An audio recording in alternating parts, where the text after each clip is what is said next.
उनका आज जन्मदिन है। आज जन्मदिन है सूरज कुमार का। बड़ी खुशी की बात है, विशेष प्रसन्नता का अवसर है। उनके परिवार के लोग बड़ी श्रद्धावश सत्संग का आयोजन रखा है। मुझे संपर्क करके सभी महात्माओं को बुलाया है, तो हम लोग यहाँ कुपा घाट से आ गए। उन बच्चों के लिए, बच्चे के लिए जिनका आज जन्मदिन है, सत्संग कराने से बच्चे का संस्कार उत्तम होता है, गुरु महाराज की विशेष कृपा होती है। आज जन्मदिन पर और लोग बहुत कुछ किया करते हैं, पार्टी देते हैं, खर्च करते हैं, जिनके पास जैसा सामर्थ्य होता है उसके अनुसार खर्चा करते हैं। लेकिन उनके परिवार के लोगों ने जो ये सूझबूझ दिखाई, जो विवेक विचार से सत्संग कराए, बहुत अच्छा काम किए। आज गुरु महाराज को याद किया गया, गुरु महाराज के सत्संग का आयोजन किया गया। यह बहुत अच्छी बात है, उत्तम बात है। बच्चों को संस्कारित करने का ये बहुत एक जरिया अच्छा है। तो उनके माता पिता को बहुत बहुत धन्यवाद, साधुवाद। बच्चे को भी शुभाशीर्वाद। यह सत्संग शांति का मार्ग है। महावीर स्वामी के पास में एक भक्त जाकर कहते हैं, महाराज बड़े आश्चर्य की बात है, फलाने सेठ के पुत्र महज 30 वर्ष की उम्र में इस संसार से चले गए, मृत्यु को प्राप्त हो गए। ध्यान से सुनिएगा, बेहद आश्चर्य की बात है। महावीर स्वामी ने कहा, हाँ आश्चर्य की बात तो है कि वह आदमी 30 वर्षों तक जीवित रह गया। 30 वर्ष तक जीवित रहा, ये आश्चर्य की बात। 30 साल में शरीर छूट गया, मृत्यु हो गई, ये आश्चर्य की बात नहीं है। क्योंकि मृत्यु जो है इतने रूपों में हमारे बीच है कि किस रूप में कहां हमें स्वागत कर दे हमें पता नहीं। किसी बीमारी के रूप में आ जाए, एक्सीडेंट के रूप में आ जाए, भूकंप के रूप में आ जाए, आकाशीय बिजली बनकर टूट पड़े, कोई जानवर बनकर हमला कर दे, कोई मनुष्य ही हम पर वार कर दे, सर्प हम पर हमला बन करके डस ले। तो कहते हैं जहां मृत्यु के इतने सारे एजेंट हो और हर जगह मृत्यु फैली हुई हो, उसमें 30 वर्ष तक अपने को बचा लेना आश्चर्य की बात तो है, महावीर स्वामी ने कहा। तो बड़भागी होते हैं वो लोग जो अपने जीवन की एक लंबी यात्रा पूरी करते हैं, शरीर की लंबी यात्रा पूरी करते हैं, बड़भागी होते हैं। उस बच्चे के लिए मैं गुरु महाराज से प्रार्थना करता हूं कि वो दीर्घायु हो। इसलिए दुख इस बात पर होना चाहिए हम लोगों को कि जीवन जो हम लोगों को मिला है, अगर उस काम में हम कुछ नहीं किए जिस हेतु जीवन मिला, उसके लिए अगर हमने नहीं कुछ किया तो बहुत दुख की बात है। अगर हमने किया तो दुखी होने की कोई बात नहीं है। संसार की सच्चाई जन्म और मरण है ना।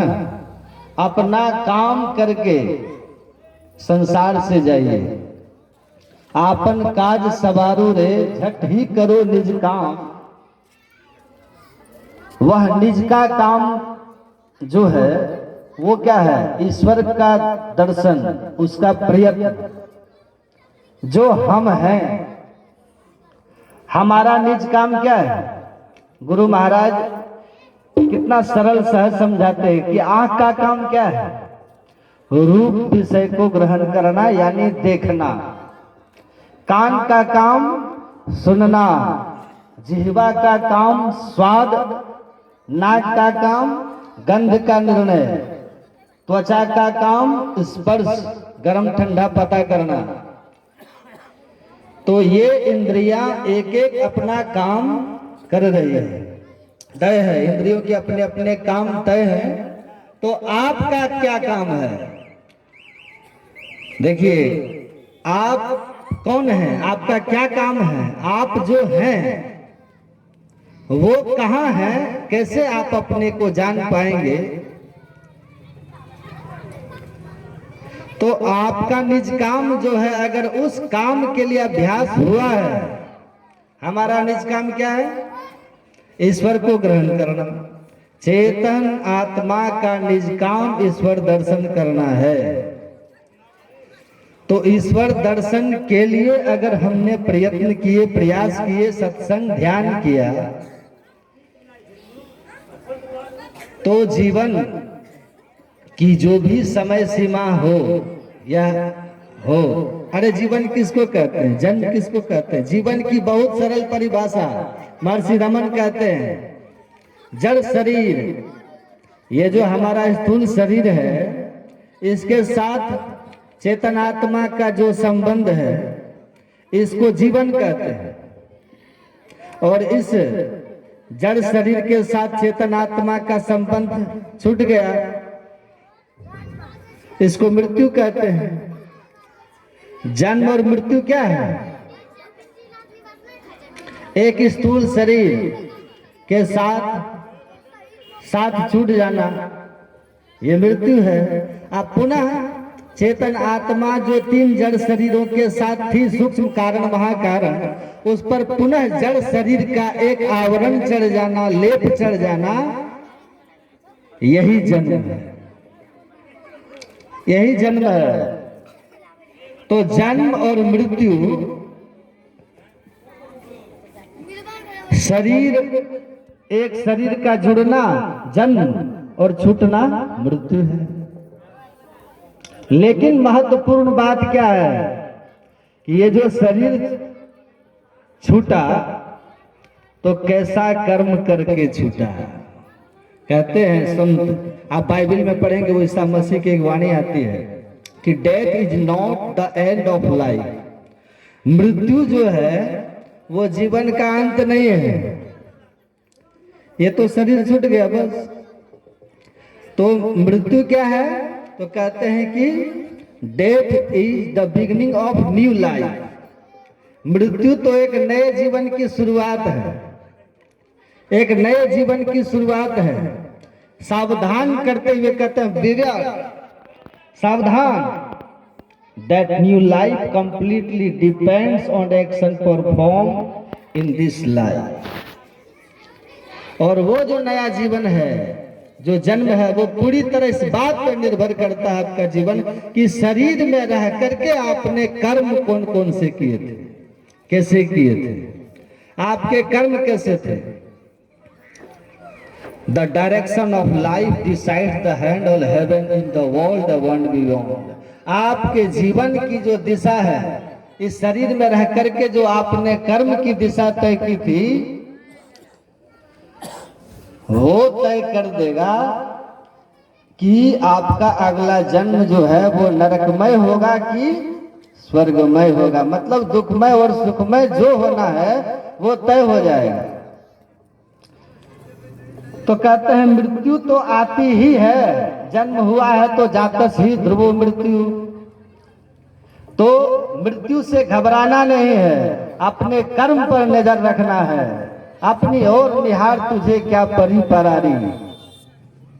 आप अपने कर्म पर दृष्टि को रखिए, अगर कर्म की दिशा आपकी सही है तो कहते हैं लोक और परलोक दोनों उत्तम हो जाएगा। कर्म की दिशा अगर गलत है तो लोक और परलोक दोनों दुखमय हो जाएगा, दोनों दुखमय हो जाएगा। देखिए यह ज्ञान यज्ञ है, ये सत्संग क्या है? द्रव्यमय यज्ञ होता है, तप यज्ञ होता है, योग यज्ञ होता है, स्वाध्याय रूपी यज्ञ होता है, ज्ञान यज्ञ होता है, बहुत तरह का यज्ञ होता है। तो मनुष्य को यज्ञ करना चाहिए, यज्ञ किए बिना भोजन नहीं करना चाहिए, यज्ञ सबको करना चाहिए। तो अर्जुन ने भगवान श्री कृष्ण से पूछा, प्रभु इतने तरह के यज्ञों का वर्णन है गीता में और भगवान वर्णन किए हैं, कहते हैं यज्ञ करें तभी अन्न ग्रहण करें। तो भगवान से पूछते हैं अर्जुन, प्रभु ये बताइए कि सभी यज्ञों में श्रेष्ठ कौन सा यज्ञ है? यज्ञ तो बहुत तरह का होता है ना, बहुत तरह के अन्य यज्ञों का भी नाम हम लोग जानते हैं। गायत्री यज्ञ होता है, रुद्र महायज्ञ होता है, बहुत तरह का यज्ञ होता है। तो भगवान ये बता रहे हैं अर्जुन से कि सबसे बड़ा यज्ञ कौन सा होता है। भगवान ने कहा, श्रेयान द्रव्यमयाद यज्ञ ज्ञान यज्ञ परम तपः सर्वम कर्माखिलम पार्थम ज्ञान यज्ञ परिसमाप्यते। हे पार्थ, है अर्जुन, जितने तरह के यज्ञ संसार में है, जितने तरह के यज्ञों की चर्चा है, भगवान श्री कृष्ण कहते हैं सभी यज्ञों में ज्ञान यज्ञ श्रेष्ठ है। वेद भगवान भी कहते हैं कि जो देव पूजन से, दान से और सत्संग से यज्ञ करते हैं, तो जिसको वेद भगवान सत्संग यज्ञ कहते हैं, उसी को भगवान श्री कृष्ण गीता में ज्ञान यज्ञ कहते हैं। दोनों एक ही बात है। वहां कहते हैं सत्संग यज्ञ और गीता में कहते हैं ज्ञान यज्ञ, एक ही बात है, भगवान कहते हैं। तो ये ज्ञान यज्ञ है। आज देखिए हमारे सूरज का जन्मदिन है और उनके माता पिताजी बहुत धर्म परायणा है और संतमत से जुड़ी हुई है उनके परिवार के लिए। तो आज का सत्संग यज्ञ उन्हीं के नाम पर समर्पित है। सूरज जो बच्चा का जन्म है उन्हीं के नाम पर। जैसे इनका जन्मदिन हम लोग मना रहे हैं यहाँ इस सत्संग के माध्यम से, तो मन में ये होता है कि जन्मदिन के उपलक्ष्य में सत्संग करने से शुभ होता है, शकुन होता है, नहीं, और भविष्य में होने वाला संकट टलता है, ये भी बात है। सत्संग से, सत्संग यज्ञ से। अपने देश में एक बहुत बड़े राजा हुए, प्रसिद्ध राजा हुए, जिनकी बड़ी ख्याति थी, बड़ी कीर्ति थी, बड़ी। उनका नाम लगभग सब कोई जानते होंगे। उनका नाम था राजा गोपी चंद। ये प्रसिद्ध हुए। गोपी चंद अल्प आयु में ही राजा बन गए थे। उनके पिताजी का देहावसान पहले हो चुका था। उनकी माताजी विधवा थी और गोपी चंद राजपद को संभाल चुके थे और गोपी चंद देखने में बहुत सुंदर थे। गोपी चंद की जो आकृति थी ना, उनके शरीर की जो छवि थी, बड़ा आकर्षक था। जितना आकर्षक उनका शरीर था गोपी चंद का, उतने ही आकर्षक उनका व्यवहार भी था गोपी चंद का। राजा होने के बाद भी किसी तरह का अहम भाव उनके भीतर नहीं था। बड़ा विनम्र, विनम्र भी थे, सद्गुणी भी थे और सबसे ऊंचा पद, राजा का पद, ईश्वर की कृपा से उनको राजा का पद भी मिला था गोपी चंद। और चूंकि राजा ही थे तो उनके बहुत से दास दासियां सब उनकी सेवा में लगे रहते थे। एक बार की बात है, गोपी चंद धूप में स्नान कर रहे थे। कहाँ? और बहुत सी दासियां उनको स्नान करवा रहे थे, बहुत से सेवक लगे हुए थे उनकी सेवा में, सब मिलकर के उनको स्नान करवा रहे थे।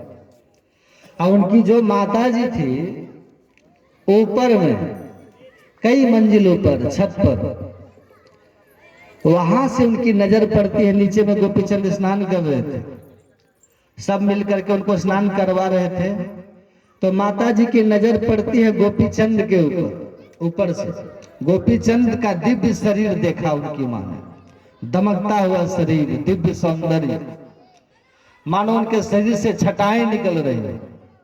आज सब जो उनकी सेवा में लगे हुए थे वह दृश्य देख करके, गोपीचंद का सौंदर्य देख करके और गोपीचंद के मधुर व्यवहार, उनके स्वभाव को याद करके उनकी माता के नेत्रों में आंसू आ गया। क्या आ गया? उनकी मां रोने लग गई, पर रुदन जोर से नहीं करती है, वो सिसक सिसक करके ऊपर में ही रो रही है और भीतर से रो रही है। दिखावा नहीं था, कुछ दिखावापन नहीं था उनके रोने में, भीतर से दुखित होकर के, द्रवित होकर के अपने पुत्र के नाम से वो रो रही थी। उनके नेत्रों से अश्रुधारा बह रही थी और वो सब जो आंसू बह रहा था, आंसू जो गिर रहा था, वो सीधा गोपीचंद के शरीर पर जाकर के गिरा। आंसू गर्म होता है कि ठंडा?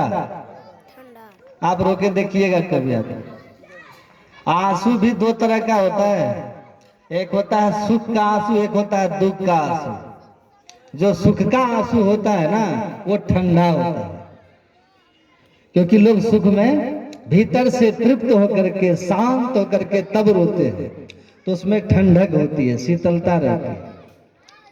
लेकिन जब व्यक्ति भीतर से दुखी हो जाते हैं ना, भीतर से उद्वेलित होते हैं, भीतर से कुछ ऐसा संघर्ष उनके भीतर चलता है, कुछ ऐसा घर्षण चलता है, उनका भीतर उद्वेलित हो जाता है, अंग प्रत्यंग सारा उष्णता से भर जाता है। और तब जब उनके आंखों से अश्रुधारा बहती है, उष्णता लिए हुए रहती है, अश्रु बंद अश्रुधारा उनकी मां के आंखों से निकलती है, सीधे गोपीचंद के शरीर के ऊपर जाता है। देखिए ये गर्म पानी कहां से आया, उनके पुत्र ने सोचा, तो बरबस उनकी दृष्टि, उनकी नजर ऊपर की तरफ जाती है, आकाश की तरफ वो देखते हैं। तो ऊपर में देखते हैं कि माता जी खड़ी खड़ी छत पर झुक करके देखती हुई रो रही है, विलाप कर रही है, उनके चेहरे की आकृति विभत्स हो गई है, ऐसा रुदन कर रही है। गोपीचंद को आश्चर्य हुआ कि मेरी माँ, मैं मातृभक्त हूँ, मैं माँ के लिए सब कुछ कर सकता हूँ, और मेरी माँ मेरे रहते रो रही है। क्या दुखी इनको हुआ? सुन रहे हैं कि वहां देख रहे? हाँ, ध्यान से सुनिए। गोपीचंद तत्क्षण स्नान करना छोड़ देते और दौड़ करके सीधे छत पर गए माँ के पास। माँ आप रो रही, क्या हो गया आपको? रोने से पता चल रहा है कि बहुत पीड़ा है आपको, बड़ा कष्ट है आपको,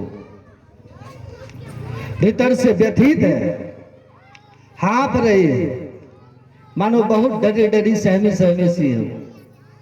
गोपीचंद पूछता है, माँ क्यों रो रही है आप, क्या हो गया आप साधारण नहीं, आप राजमाता हो, मेरी माँ हो आप, और मेरे रहते हुए आप दुखी हो, ये मुझे अच्छा नहीं लगता।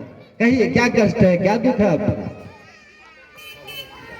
तब उनकी माता धैर्य धारण करती है, सुनिएगा ध्यान से। एक दर्द, एक टीस, एक टनक, एक पीड़ा जो उनके भीतर है संभालती है वो, और संभाल करके तब गोपीचंद के मस्तक पर अपना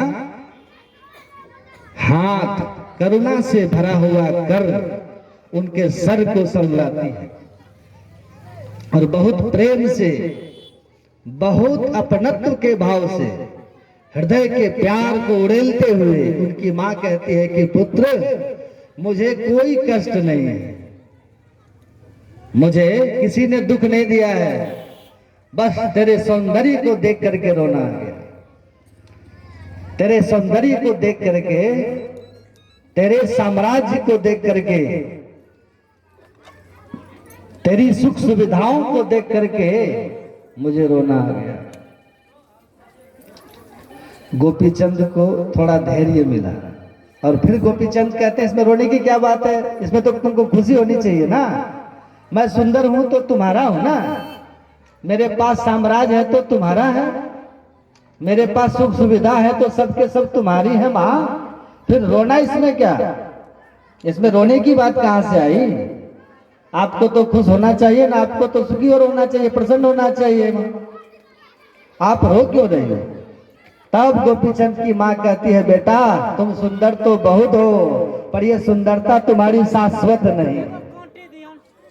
साम्राज्य तुम्हारे पास बहुत बड़ा है पुत्र, लेकिन तुम्हारा साम्राज्य भी शाश्वत नहीं है। तुम्हारे पास बहुत सुख सुविधा है पुत्र, लेकिन ये सुख सुविधाएं भी तुम्हारी शाश्वत नहीं है। इसीलिए मुझे रोना आ रहा है पुत्र कि आज जो तुम्हारी सुंदरता है, तुम्हारा शरीर जो दमक रहा है, चमक रहा है, ये दिव्यता, ये भव्यता, ये आकर्षण, ये लुभावनापन जो तुम्हारे शरीर का है ना पुत्र, ये सब दिन तेरा नहीं रहेगा। इसीलिए मुझे रोना आ रहा है। तुम्हारे पास जो साम्राज्य है ना पुत्र, ये साम्राज्य कभी तुम्हारे पिता को हुआ करते थे, लेकिन आज तुम्हारे पिताजी इन सारे साम्राज्य को छोड़ करके महाप्रयाण कर गए, संसार से विदा हो गए। पुत्र इतनी सुख सुविधाएं तुम्हारे पास है ना, ये सब तुम्हें तुम्हारे पिता का धरोहर प्राप्त है पुत्र। आज तुम्हारे पिताजी नहीं है, आज तुम हो, तुम्हारी सुंदरता है, तुम्हारा साम्राज्य है, तुम्हारे सुख सुविधाएं हैं, ये सब भी तुम्हारा सब दिन नहीं रहेगा। इसलिए मुझे दुख हो रहा है पुत्र। मैं चाहती हूं कि तुम्हारा सब शाश्वत हो जाए। यही देखिए माँ का कर्तव्य है, पिता का कर्तव्य। गोपीचंद की माँ कहती है कि पुत्र मैं चाहती हूं कि तुम्हारा सौंदर्य शाश्वत हो जाए, मैं चाहती हूँ तुम्हारा साम्राज्य शाश्वत हो जाए, मैं चाहती हूँ तुम्हारे सुविधाएं शाश्वत हो जाए, तुम्हारे शाश्वतता को मैं देखना चाहती हूँ, तुम्हारे स्वार्थता को मैं देखना चाहती हूँ। तुम्हारे जीवन में कोई व्यवस्था नहीं रहे, तुम्हारे जीवन में कोई परवस्था नहीं रहे, तुम्हारे जीवन में कोई लाचारी ओछापन नहीं रहे, तुम्हारे जीवन में मैं तुम्हारी स्वतंत्रता को, तुम्हारी स्वतंत्रता को, उसको मैं देखना चाहती हूँ पुत्र। इसलिए मेरे भीतर एक कष्ट है, मेरे भीतर में एक विकलता है, मेरे भीतर में एक व्यग्रता है कि तुम्हारी वो स्वतंत्रता, तुम्हारी वो सुंदरता, तुम्हारा वो साम्राज्य और तुम्हारी वो सुविधाएं सब दिन तुम्हारे ही पास रहे, उस उपाय को मैं ढूंढ रही हूँ पुत्र। और इसलिए मेरे भीतर में ये रुदन है। ये है माँ पिता का कर्तव्य पुत्र के लिए, इसी को कहते हैं माँ का कर्तव्य। कलयुग की माताएं कैसी होती है? रामायण में लिखा है, तुलसीदास जी लिखे हैं, मातु पिता निज पुत्रन बुलावहि। आज की माताएं कैसी होती हैं? आज के पिताजी कैसे होते हैं? मातु पिता निज पुत्रन बुलावहि, उदर धरे सोई धर्म सिखावा। बस आज के माता पिता को यही टेंशन रहता है, यही चिंता बनी रहती है कि मेरे पुत्र का उदर कैसे भरेगा, इसके पेट में अन्न कैसे जाएगा, इनके तन पर वस्त्र कैसे आएगा। बस यही सोचते हैं माता पिता। लेकिन आप विचार कीजिए, जिस शरीर के पेट की चिंता हम आप करते हैं, जिस शरीर के लिए वस्त्र की चिंता आप और हम करते हैं, क्या उस शरीर के लिए कभी चिंता किया? यही अंतर है। गोपीचंद की माँ उसके शरीर की चिंता कर रही है कि पुत्र इस शरीर की सुंदरता सब दिन नहीं रहेगी, ये शरीर से संबंधित साम्राज्य तुम्हारा सब दिन नहीं रहेगा। इसलिए कुछ ऐसा करो पुत्र, कुछ ऐसा करो जिससे तुम्हारा सब कुछ अमर हो जाए, तुम्हारी सुंदरता भी अमर हो, तुम्हारा साम्राज्य भी अमर हो और तुम्हारी सुविधाएं भी अमर हो जाए। कुछ ऐसा करो, ये गोपीचंद की माँ कह रही है। और आपको पता गोपीचंद कोई साधारण नहीं था। जिस माँ के भीतर ऐसी पीड़ा है, जिस माँ के भीतर में ऐसा कुछ देने के लिए एक संकल्प चल रहा है मन में, उसी माँ के खून का कतरा है ये गोपीचंद। उसी माँ की कोख से जन्म लिया है ये गोपीचंद। क्या उसका संस्कार नहीं होगा? उसका भी तो संस्कार अपना होगा। इसी बात से गोपीचंद के भीतर एक उद्वेलन पैदा होता है। गोपीचंद कहता, हाँ कहती तो हो माँ तुम सत्य। गोपीचंद ने कहा कि हाँ पुत्र, देख आज तुम्हारे पिताजी नहीं है और तुम्हारे पिताजी भी तुमसे कम नहीं थे पुत्र। तुम्हारे पिताजी भी बहुत सुंदर थे। ये सारा साम्राज्य तुम्हारे पिताजी का है पुत्र, ये सारी सुविधाएं तुम्हारे पिताजी की हैं पुत्र, लेकिन आज तुम्हारे पिताजी नहीं है। और मुझे लगता है कि जब तुम्हारे पिताजी आज नहीं है तो तू भी शायद सब दिन नहीं रहोगे। इसी की चिंता में, इसी का गम मेरे भीतर में है, इसलिए मैं विवश होकर के, इसलिए मैं दुखी होकर के ये रो रही हूं। और ये पता है कौन थी? गोपीचंद की माँ है कौन? गोपीचंद की माँ है गुरु गोरखनाथ की शिष्या। गुरु गोरखनाथ से सत्संग सुनते सुनते, उनके उपदेशों का श्रवण करते करते उनके भीतर दिव्य अध्यात्म ज्ञान उतरा है। गोपीचंद की माँ कहती है, पुत्र तू राजा बना, बड़ी खुशी की बात है, मैं बहुत खुश हुई। इतना बड़ा साम्राज्य है, इससे मुझे बड़ी खुशी है। इन सभी सुविधाओं के बीच मेरा पुत्र जी रहा है, ये मुझे बड़ी खुशी की बात लग रही है। लेकिन पुत्र एक काम और करो कि तुम्हारे जीवन में अमर हो जाए, जीवन भी तेरा अमर हो जाए। एक काम करो, ये तुम्हारा जीवन भी शाश्वत हो जाए, ये तुम्हारी सुख सामग्री भी तुम्हारे लिए सब दिन सुखद हो जाए। बस इतना सा प्रयास तुम और करो पुत्र, और करो। तब गोपीचंद कहता है कि माँ क्या करूं इसके लिए मैं? गुरु नानक देव जी महाराज की वाणी में है। गुरु नानक देव जी महाराज क्या कहते हैं? संत सरनी जे जन पड़े तेजन उधरन हार, असंत की निंदा नानका बहुरी बहुरी अवतार। गुरु नानक देव कहते हैं कि जो संतों के सानिध्य में चले आते हैं, जो संतों का शरणापन्न ले लेते हैं, शरणाश्रित हो जाते हैं, चरणाश्रित हो जाते हैं, उनका जीवन अमर जीवन हो जाता है, उनका जीवन शाश्वत जीवन हो जाता है, उनका सुख शाश्वत सुख हो जाता है, उनकी सुंदरता शाश्वत सुंदरता हो जाती है। ऐसा क्यों होता है? क्योंकि जहां पर संत है वहां काल का दस्तक नहीं होता है। सुने हैं ना, भागवत में वो सुने होंगे आप लोग। परीक्षित को श्राप मिला था, श्रृंगी ऋषि का श्राप लगा है कि 7वें दिन इसको तक्षक डसेगा, इसकी मृत्यु हो जाएगी परीक्षित की। परीक्षित बहुत डरा, और परीक्षित भी राजा थे, इसी भारतवर्ष के राजा थे। बहुत डरे परीक्षित, और डर करके जब सोचा कि अब मरना ही है, इस साम्राज्य का क्या होगा अब? जब मरना ही है तो न पुत्र काम देगा, न पुत्री काम देगी, न साम्राज्य काम देगा, न ये सुविधाएं काम देगी, न सुख सामग्री काम देगी। गौधन, गजधन, बाज धन और रतन धन खान, ये सब जो भी कुछ है, अरब खरब लो दरब है, उदय अस्त लो राज, आ तुलसी जो निज मरण है तो आवे के ही का। जब 7वें दिन मुझे मरना ही है तो यह राज मेरे किस काम का आएगा, ये सामग्री मेरे किस काम की आएगी? परीक्षित जी ने क्या किया? उनको निश्चिंत हो गया कि श्रृंगी ऋषि का श्राप अब व्यर्थ नहीं जाएगा। श्रृंगी का श्राप लगा है तो अब वो होकर के ही रहेगा, तो वो मेरे जीवन में बीत करके ही रहेगा। तो उन्होंने क्या किया? तो परीक्षित ने अपने पुत्र जन्मेजय को उत्तराधिकारी बना करके और राज से बाहर निकल करके सीधे शुक्रताल चले गए, और शुक्रताल में जाकर के उन्होंने गंगा जी के पावन तट पर वट छांव में, वट वृक्ष की छांव में बैठ गए। और डरा हुआ है, भीतर से डरा हुआ, सहमा हुआ है कि 7वें दिन मृत्यु होने वाली है। और वो भी कैसे? तक्षक के डसने से, सांप के डसने से मेरी मृत्यु होने वाली है। तो डरा डरा सहमा सहमा सा है।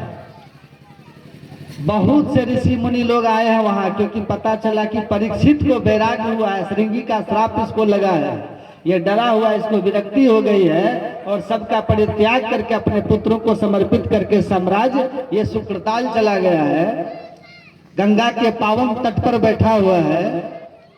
बहुत से ऋषि मुनि लोग वहां जाते हैं और उसी में एक आत्मारामी संत आए जो आत्मोन्नति के शिखर पर पहुंचे हुए थे, जिन्होंने मृत्यु पर विजय पा ली थी, जिन्होंने जन्म और मृत्यु को कुचल दिया था। ऐसे महापुरुष श्री सुखदेव जी वहां पर आते हैं। मात्र 16 साल की अवस्था है उनकी, दिव्य स्वरूप है उनका, भव्य उनकी भव्यता है। और वो वहां पर आए। परीक्षित जी ने जैसे ही देखा, परीक्षित जी को लगा कि यही वो महापुरुष है जो मुझे मृत्यु के मुख से बचा सकते हैं, जो श्रृंगी के श्राप से मुझे बचा सकते हैं, जो मुझे अमर जीवन प्रदान कर सकते हैं, जो मेरी स्वतंत्रता को, श्वेतता को अमर बना सकते हैं, हमें पुनः प्रदान कर सकते हैं, ये वही महापुरुष है। उनके चरण में जाकर के गिर जाते हैं। वही सुखदेव जी महाराज ने उनको उठाया और सुखदेव जी का सबसे जो पहला शब्द था कि राजन डरो मत, डरो मत, अब तुम डरो मत, और मुझे पता है कि तुमको मरने का